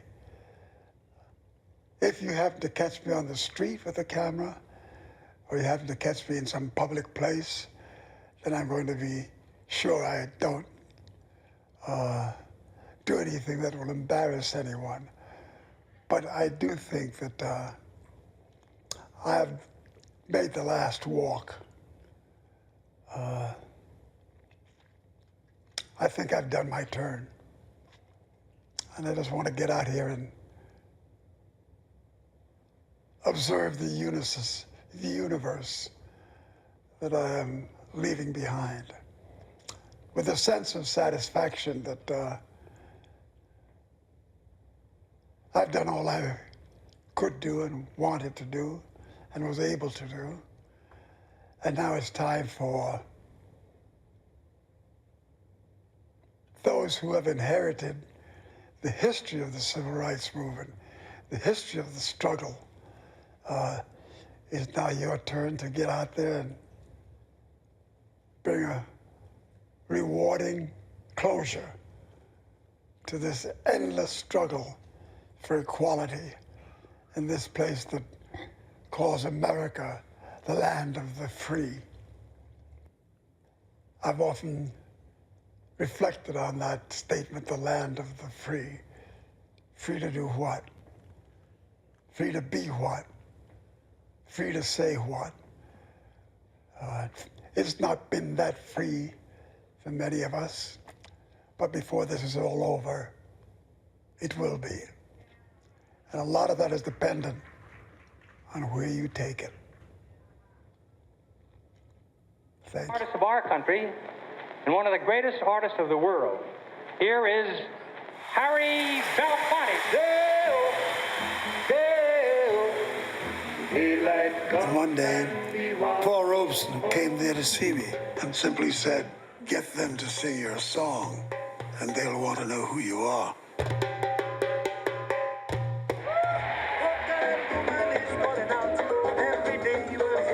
You'd see Harry Belafonte on TV, and you could call your neighbor colored on TV and let them know because it was so rare. When Harry Belafonte went on the show with Petula Clark, they touched. Flipped the whole world. People were like, oh my God. I'm an artist, and I'm not a politician. But like most Americans, I have a great interest in the political and the economic destiny of my country. All my life, the issues of race has been a major part of my thinking. My activism was rooted in the experiences that I had during the Second World War. I felt very strongly that we would have the right to be part of a level playing field. But at the end of the war, we were still being lynched. We were still being harassed and murdered. And so we belonged to everything we could belong to overthrow this relentless cruelty of racist oppression. And in doing that, House On-American Activities Committee called us unpatriotic. A quarantine is necessary to keep it from infecting this nation. Oh, freedom. Dr. King called me, and he said, "I would like very much to have a chat with you. It won't take long." At the end of almost 4 hours, we emerged from the room, and I knew then that I would forever be in his service. And I understood the length of our journey and how perilous it would be. And I think Harry motivated Martin in many ways because here's a man who didn't have to get involved and who did. Out of that came the true artistry of Harry Belafonte. It's a great day, and there are millions on the way. Dr. King, do you fear for your life? Artists are the gatekeepers of truth. We are civilization's radical voice. There's a lot of people out here who are really pissed off. Harry gave us a piece of his fire. It gave us all strength. We are angry, we're upset, we look around for some comfort, and we don't find any. The river of blood that washes the streets of our nation flows mostly from the bodies of our black children. There's always let's do something. Harry did this over and over and over and over again. He took all our struggles and made them his own. If anybody had told me that after Dr. King's murder, after the murder of Bobby Kennedy, and all the upheavals of the 1950s, 60s, 70s, 80s, that today now we would still be at the gate around issues of race and vote, I wouldn't have believed it. When I speak about young people finding answers to the challenges of the day, it's not really that the civil rights movement ever ended. It took a deep breath for a moment. Young people whom I meet today are a continuum of that history. I'm here because I am part of your history. You called, and I'm here to tell you, those of us who have been on this campaign, who have been in this struggle for over a century, are delighted, happy to be part of this moment. Final analysis. Each generation must be responsible for itself. So all I can do is to leave behind the crumbs of my experience. I have a trail that you can follow. If you find value in it, pick it up. And if you don't, bring something better.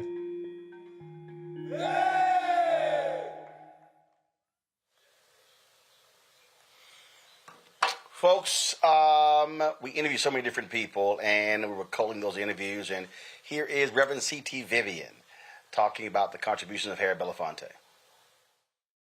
Harry Belafonte. Harry Belafonte. Harry has always been a support and a help for not only the movement, but for other things as well, right? And I've liked him ever since I knew anything about him, really. And I've got a picture down there. I know it's the thing is that so I know he's always going to help out in any time it goes. And he was a real support service to Martin. All right, folks. Zernona Clayton, who was the secretary of Dr. King, who traveled with Coretta Scott King, she also shared a moment when Dr. King had been assassinated, and Harry Belafonte came to her rescue when they were there in the mortuary. We went over to view, and Harry Belafonte and his wife and I were the only non-family members. Everybody else, it's a large family. And I saw them when they came in. I stepped aside, and Coretta came down, and she had a faint response, like she was going to collapse. When I walked up to the bier, he looked awful. It looked as if someone had gone and just dug up a big glob of clay and slapped it upside his face. I was horrified. So I stepped over quietly to the mortician and said, "Sir, is there anything you can do to the side of his face?" He crashly said, "Miss, his jaw was blown off. That's the best I could do." I was shocked. Loudly in the presence Coretta of the all of them family? could hear. Oh, I was so angry with him. And I finally said, "Forget him." And I said, something has to be done because he looked horrible. I mean, this big old glob of stuff. And so Coretta and I, they're sitting down. Oh. And I looked at Mama King, that's the mother, who's dark-skinned. And then I saw Belafonte's wife, who was white. And back in those years, women always carried loose powder. And I was hoping that they had some. And I said, "Mama King, you got any powder?" She said, "Oh, yeah." She gave me her powder, which was dark. "Julie, do you have some?" And she said yes. Hers was white. So I took the two and stood over the casket looking at Martin's face and making myself a little roux of a mixture. Belafonte came over, took his handkerchief, and put it around Martin's neck. And so I'm dabbing to see what I've got here, trying to match the other side of his face to get a balance to it. And I finally got it. And Coretta smiled. And so I'm brushing the excess off of Martin's face. And Belafonte and I never knew what happened to the handkerchief. It was his handkerchief he had taken out of his pocket. And the excess, you know, we folded it up. But he was to stay there till midnight, and then we were moving him to the church for another viewing at 3 a.m. And so I did it again because the body oxidizes with air. And so I went and did it again. So I did it 3 times before the actual funeral. Folks, going to a break. When we come back, final segment as we honor and reflect on the great Harry Belafonte. You're watching Roland Martin Unfiltered on the Black Star Network.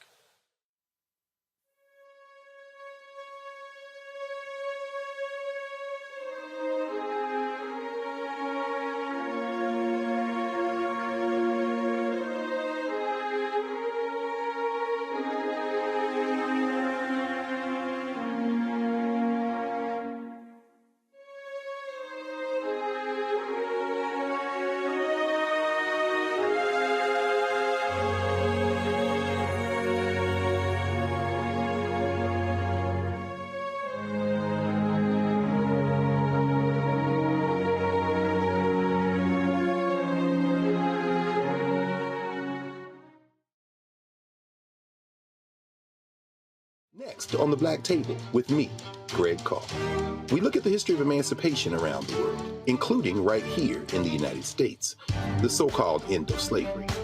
Trust me, it's a history lesson that bears no resemblance to what you learned in school. Professor Chris Manjapra, author, scholar, amazing teacher, joins us to talk about his latest book, Black Ghost of Empire: The Death of Slavery and the Failure of Emancipation. He explains why the end of slavery was no end at all, but instead a collection of laws and policies designed to preserve the status quo of racial oppression. The real problem is that the problems that slavery invented have continued over time, and what reparations are really about is saying, how do we really transform society, right? And stop racial violence, which is so endemic. What we need to do about it on the next installment of The Black Table, right here on the Black Star Network. Black Star Network is here. Oh, no punch! I'm real revolutionary right now. Thank you for being the voice of Black America. All momentum we have now, we have to keep this going. The video looks phenomenal. See, there's a difference between Black Star Network and Black-owned media and something like CNN. You can't be Black-owned media and be scared. It's time to be smart. Bring your eyeballs home. You dig?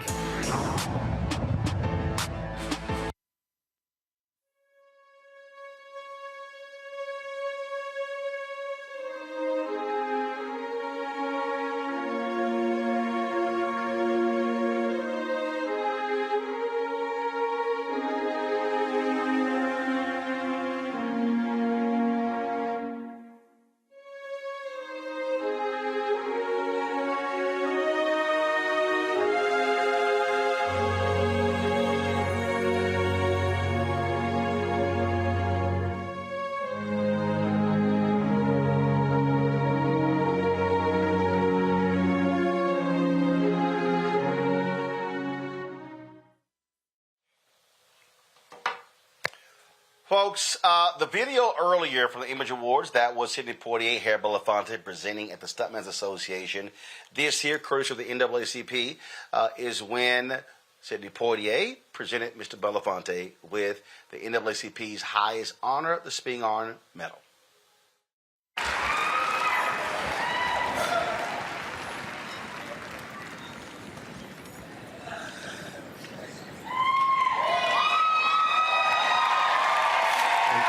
Thank you so much.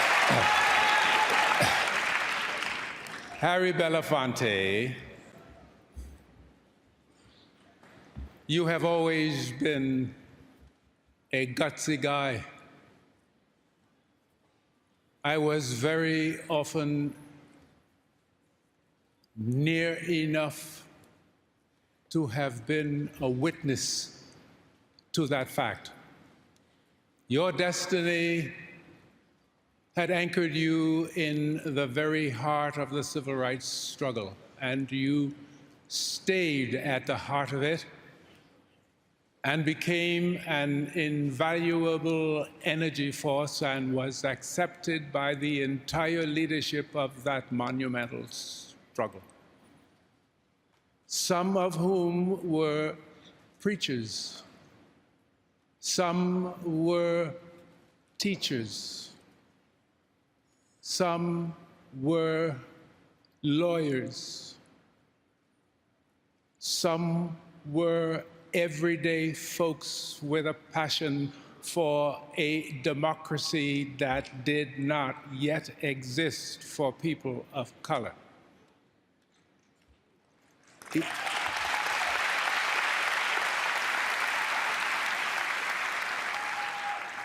Even for the Native Americans who were the original indigenous tribal people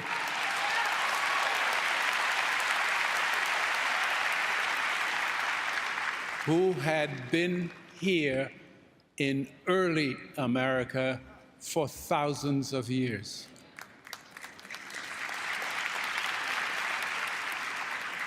It has always been your habit pattern to think not only of yourself, but also of what is honorable and what is just for others. Harry, I have known you for the better part of a century. And your friendship, your presence, and your leadership have always been a source of joy. And I take great pride in presenting to you this most fitting award. It is my honor to present this year's Spingarn Medal to you, Mr. Harry Belafonte.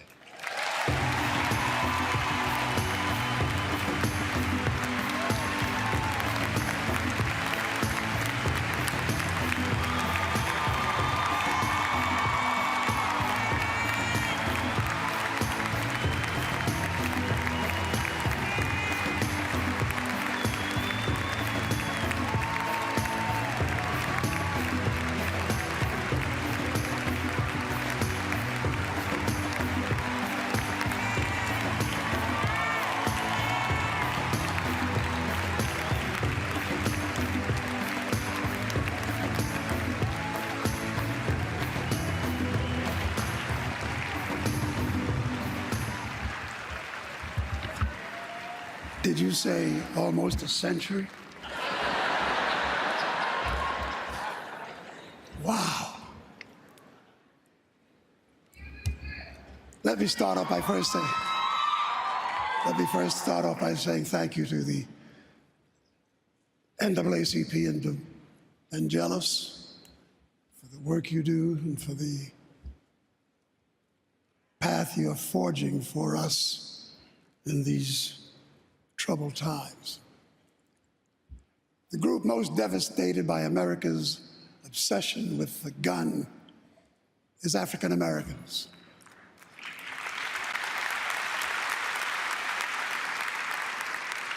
Although making comparisons can be dangerous, there are times when they must be noted. America has the largest prison population in the world. And of the over 2 million men, women, children who make up the incarcerated, the overwhelming majority is Black. They are the most unemployed, the most caught in the unjust systems of justice, And in the gun game, we are the most hunted. The river of blood that washes the streets of our nation flows mostly from the bodies of our black children. Yet, as the great debate emerges on the question of the gun, white America discusses the constitutional issue of ownership, while no one speaks of the consequences of our racial carnage.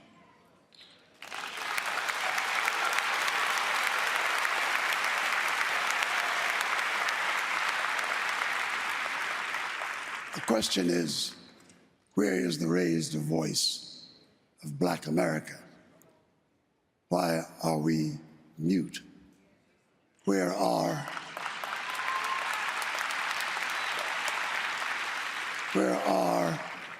our leaders, our legislators? Where is the church?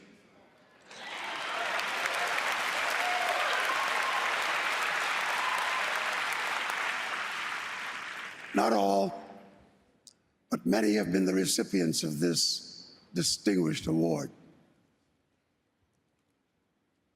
Many were men and women who spoke up to remedy the ills of the nation. They were committed to radical thought. They were my mentors, my inspiration, my moral compass. Through them, I understood America's greatness. Dr. W.E.B. Du Bois, Martin Luther King Jr.,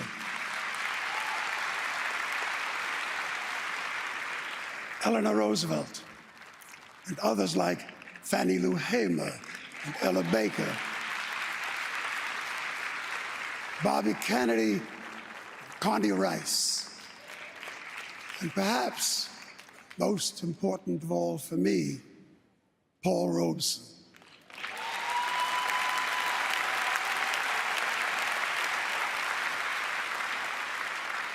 He was the sparrow. He was an artist who made us understand the depth of that calling when he said, "Artists are the gatekeepers of truth. We are civilization's radical voice." Never in the history of Black America has there ever been such a harvest of truly gifted and powerful artists as we witnessed today. Yet, our nation hungers for their radical song.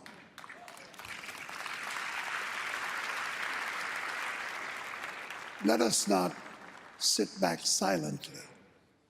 Let us not be charged with patriotic treason. I thank my friend Sidney Poitier for stepping to the plate. I promise you, Sid, you'll never have to do this again.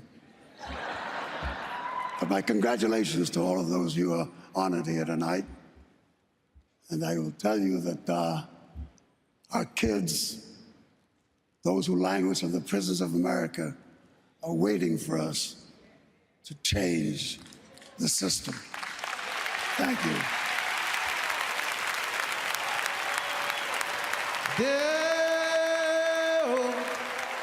Easy day, easy day, easy day, easy day. Daylight come and they won't go. Day, oh. Easy day, easy day, easy day, easy day, easy day. Daylight come and we won't go home. Work all night and we drinking around. Daylight come and we won't go home. Sydney Poitier at the belly having some fun. Daylight come and we won't go home. Tally me banana, say tally me banana. Daylight come and we won't go home. Say me say tally me, say tally me, say tally me banana. Daylight come and we won't go. Say me say 6 foot, 7 foot, 8 foot punch. Daylight come and me won't go. Let me say 8 foot, 7 foot, 8 foot punch. Daylight coming, where you at? These are the words of a believer, achiever, leader of the globe, feed the souls of those in need. I bleed, blood of the struggle, walking over troubled puddles. The hustle's in my chest, no hustle, no progress. Look at the crowd and see the Lord live at the NAACP Awards. Is this a freestyle or a meditation? For Mr. Belafonte, it's a dedication. My man Clef, yo, he sing a Deo. This is off the chain like Django. Jamie's in the house and so is Carrie W. We here to show y'all what brothers of the struggle do. From acting to activism to the music. To tell the truth, y'all, he the pulse of the movement. Black people, we survive like Beyonce, but this one here is for Harry Belafonte. 6 foot, 7 foot, 8 foot punch. Come on. Daylight coming. Hands up, hands up. 6 foot, 7 foot, 8 foot punch. Come on. Daylight come. All right, folks, that is it for today's show. Tomorrow, Father Michael Flager, Saint Sabina, will join us reflecting Harry Belafonte, along with Nation of Islam leader, Minister Louis Farrakhan. Folks, that is it. Look forward to seeing y'all tomorrow. I will be, so here's the deal. Tomorrow, Prairie View A&M University alumni have a news conference at PV. We will be live streaming that live on the Black Star Network. And then, of course, I'll be live from Houston tomorrow as well. Thanks a bunch, and I'll see you from Texas. Holla!